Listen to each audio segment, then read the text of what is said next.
Magandang araw mga kaibigan. Bigyan natin ng reaction, opinion itong post Inday Sara Duterte sa kanyang official, yung kanyang Facebook page talaga ito. Bring him home mass, San Pedro Cathedral, Davao City. Isang taon mula nung sa pilitang kinuha at dinala si dating Pangulong Rodrigo Roa Duterte patungong The Hague, Netherlands, muling nagkaisa ang ating mga kababayan sa panalangin para sa ligtas at agarang pag-uwi ng dating Pangulo sa pamamagitan ng isang misa na ginanap sa San Pedro Cathedral, Davao City ngayong araw. Kasi 1 year anniversary po ang ating Tatay Digong ngayon. Sa ato ang personal, nagbinisaya na siya, sa ato ang personal nga pagtambong sa misa, subli nadtong gipaambit ang ato ang kinasingkasing nga pagpasalamat sa tanang nagigduyog, misuporta, og padayong nagaampo alang sa amuang pamilya og sa kanhing Pangulo. Sa inyo naggikan ang among kusog. Nagpapasalamat siya sa lahat sa ating mga DDS na sumusuporta, nananalangin para sa kanila. Sa inyo nanggagaling ang aming lakas, sabi niya. Mahalin natin ang Pilipinas para sa Diyos, sa bayan, at sa bawat pamilyang Pilipino. So, ito po ang mga pictures na ipinost ni BP Inday.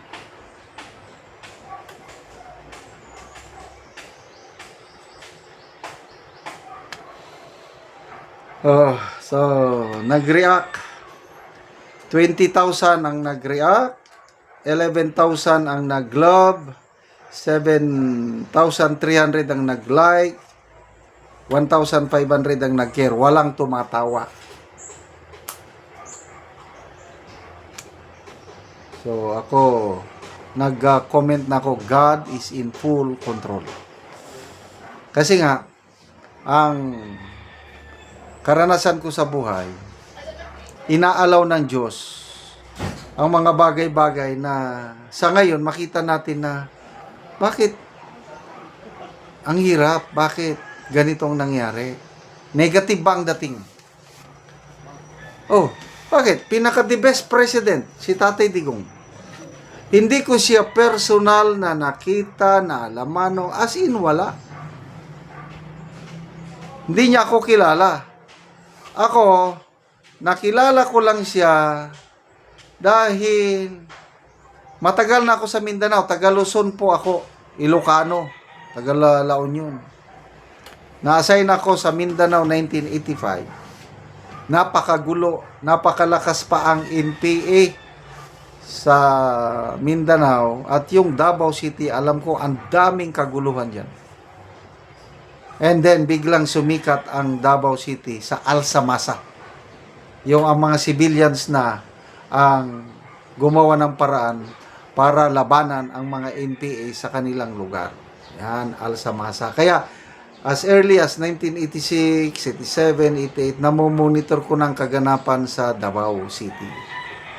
At ako, saksi ako kung paano transform ng mga Duterte, especially Tatay Digong, ang Davao City into what it is now. I think 8th richest city in the Philippines. Davao City. Ano pa? Yung number 1 city na pinaka the best to live, to work, to invest sa isang magazine. Sa nangyayari sa Pilipinas ngayon, sa talamak na korupsyon, halos wala nang mag-invest na negosyante except Davao. Itong taon na ito, for first 2 months, January, February, 6 na bigating ambasador ang bumisita sa Davao, nag-courtesy call kay Mayor Duterte. Yung matandaan ko lang, US, China, mga ambasador ng US, China, European Union, Japan, India, and Ukraine. Kung ako ang ambasador ng malalaking bansa, bakit ako magkukurtisi call sa, example, Tacloban? Meron bang nag-courtesy call sa Tacloban? Mayor ng Tacloban? Wala akong nabalitaan. Meron bang nag-courtesy call sa Lawag City? Wala akong nabalitaan. To,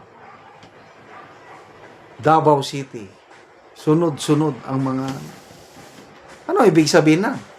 That's the Duterte brand of leadership. Kaya ako,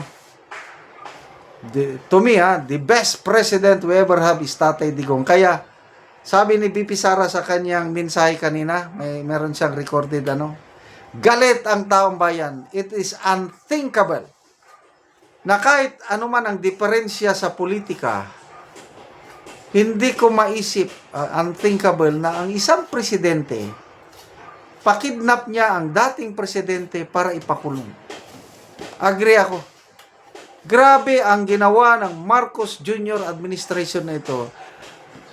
Walang utang na loob.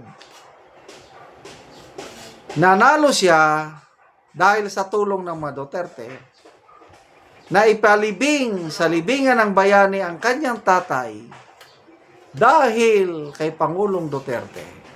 Ito ang kanyang iginanti. Anong tawag mo dyan?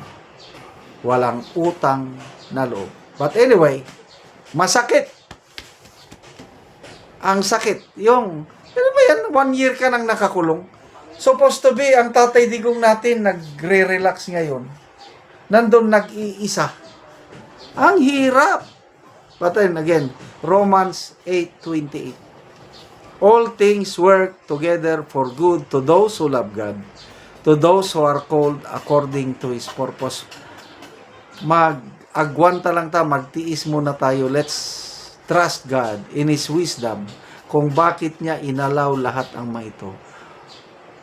There is something good He is planning for the Duterte family, for us, Filipinos.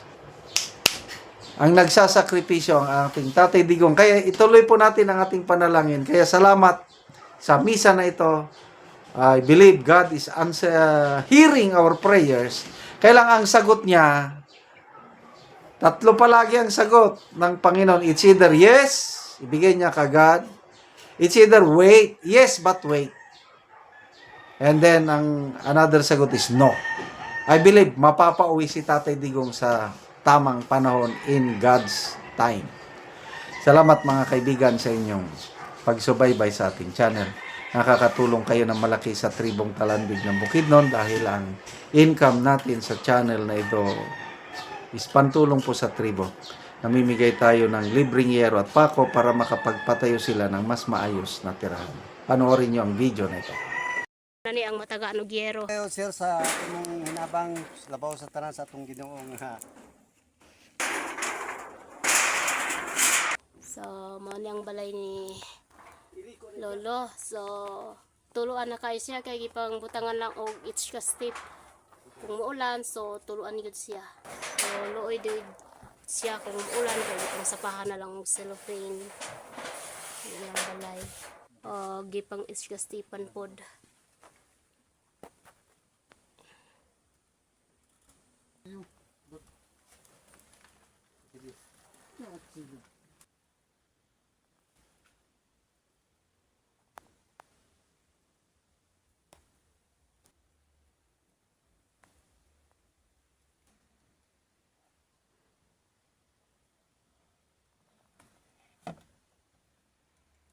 Sa pila na ni katuig ko lang imong balay sa nainani na. 14 na katuig.